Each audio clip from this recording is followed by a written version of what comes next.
Кажется, я нашел один из самых лучших геймплеев для PES 2021. На самом деле, за последние несколько лет мое отношение к геймплею 21 части заметно изменилось, не без помощи той же eFootball, где геймплей, как мне кажется, на голову выше. Во-первых, за счет ощущения игроков и в целом физики движений и перемещения мяча по полю. Если в eFootball это дело чувствуется поактивнее, поживее, то в PES как-то монотонно. В принципе, что первый вариант, что второй, не исключают реализма, и оба не теряют в реалистичности. Просто eFootball в этом плане мне нравится немножко побольше, нежели PES. Также не забываем, что в 21 части было немало скриптов, особенно на высоких уровнях сложности, но с этим геймплеем ситуация несколько меняется. Всем привет, дорогие друзья! Вы на канале Realistic PES, и сегодня мы рассмотрим, возможно, один из самых сбалансированных геймплеев для 21 части.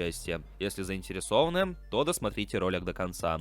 Не забывайте поддерживать его своими лайками, подписывайтесь на канал, если находитесь здесь впервые, ну а мы начинаем.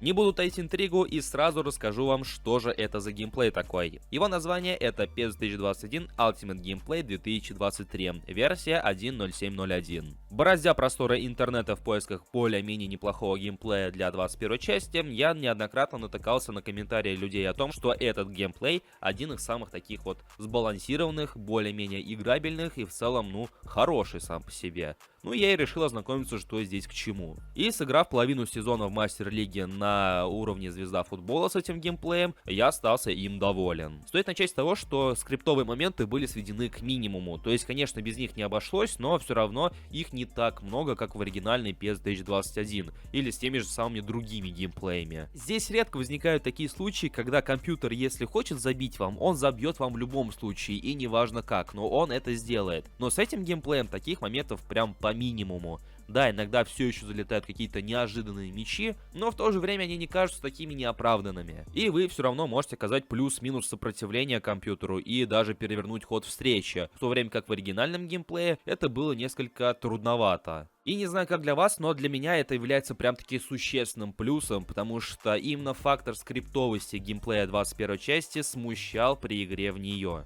Но стоит отметить, что у этого геймплея есть и свои недостатки, хотя для кого как. Но это фактор рандома. То есть в этом геймплее подкрутили фактор рандома, из-за чего в этом геймплее передачи иногда бывают внезапно неточными, потому что футболист в лишний раз решил покрутиться вокруг себя и только потом отдать передачу, или наоборот, вы выжимаете слабую передачу, а он исполняет намного и намного сильнее, или иногда, сделая слабенькую передачу, футболисты на какой-то черт поднимают этот самый мяч. То есть пас на ход, казалось бы, катни низом, чтобы он просто прокатился по полю, но он почему-то начинает у них прыгать. Подобное уже не так сильно смущает, как те же самые скрипты, но иногда ставит в ступор. Но опять же, на сам ход встречи, на сам геймплей, не сказать, что прям сильно влияет, просто иногда бросается в глаза. Также в этом геймплее представлено 4 уровня игры голкиперов, а именно нулевой, первый, второй и третий. Я поставил себе второй и могу сказать, что это такая золотая середина. То есть голкиперы иногда тащат прям такие сложные удары, а иногда и пускают дуры. То есть нет какого-то явного перекоса, когда не тащат прям такие слабые удары или прям как Супермена готовы вытащить мяч из девятки. Плюс-минус сбалансировано, но конечно вы можете немножко это дело изменить, поставив самый сильный искусственный интеллект голкиперов или же наоборот самый слабый. Ну и что немаловажно, с этим геймплеем я не заметил никаких ошибок анимации. То есть нередко происходило такое, что с разными геймплеями иногда проскакивали какие-то сломанные анимации у футболистов, потому что они позволили себе какое-то лишнее движение, которое игрой особо не предусмотрено, из-за чего они как-то выкручивались. Но это происходило, не сказать, что прям часто, и не все это могли заметить по ходу игры. Но когда я играл с другими геймплеями, я это нередко замечал. С этим геймплеем подобное напрочь отсутствует. То есть никаких ошибок анимаций, непонятных движений, и все выглядит очень даже цивильно. И как бы странно это ни прозвучало, но именно с этим геймплеем за длительное время я наконец-таки испытал удовольствие, играя в PES 2021. Потому что до этого приходилось как-то изворачиваться, пытаться играть не против искусственного интеллекта, а против его скриптов. С этим же геймплеем подобная проблема напрочь отсутствует. Если этот геймплей вас успел заинтересовать, то ссылку на него я оставлю в описании под этим роликом. В архиве архиве будут представлены две папки, а именно Data и eFootball PES 2021. Из папки Data переносим файл Ultimate Gameplay в вашу папку с игрой, в папку с аналогичным названием Data, где присутствует большинство CPK файлов,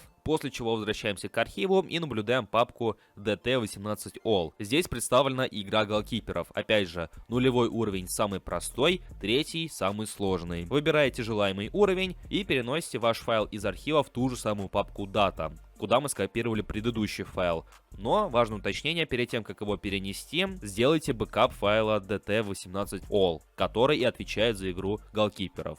И если вы играете на лицензии, то вам еще необходимо заменить экзешник с PES 2021. Здесь также представлены два версии экзешника, и отвечают они за штрафные удары. Первая версия экзешника отвечает за стандартные штрафные удары, а вторая версия отвечает за более сложные штрафные удары. То есть различие заключается в том, насколько сильно, успешнее, мастеровитее искусственный интеллект будет исполнять штрафные удары. Делайте бэкап своего экзешника, после чего переносите экзешник из архива в вашу папку с игрой и, естественно, подтверждаете замену файлов.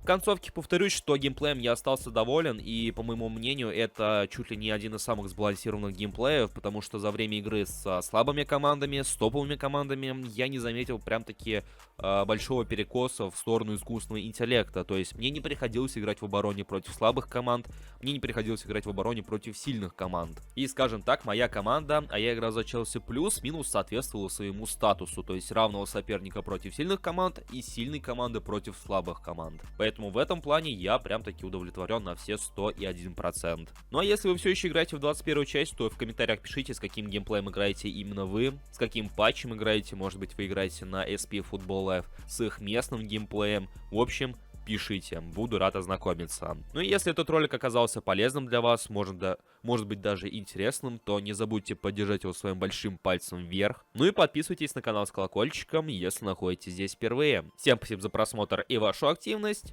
всем удачи и приятной игры. До скорых встреч!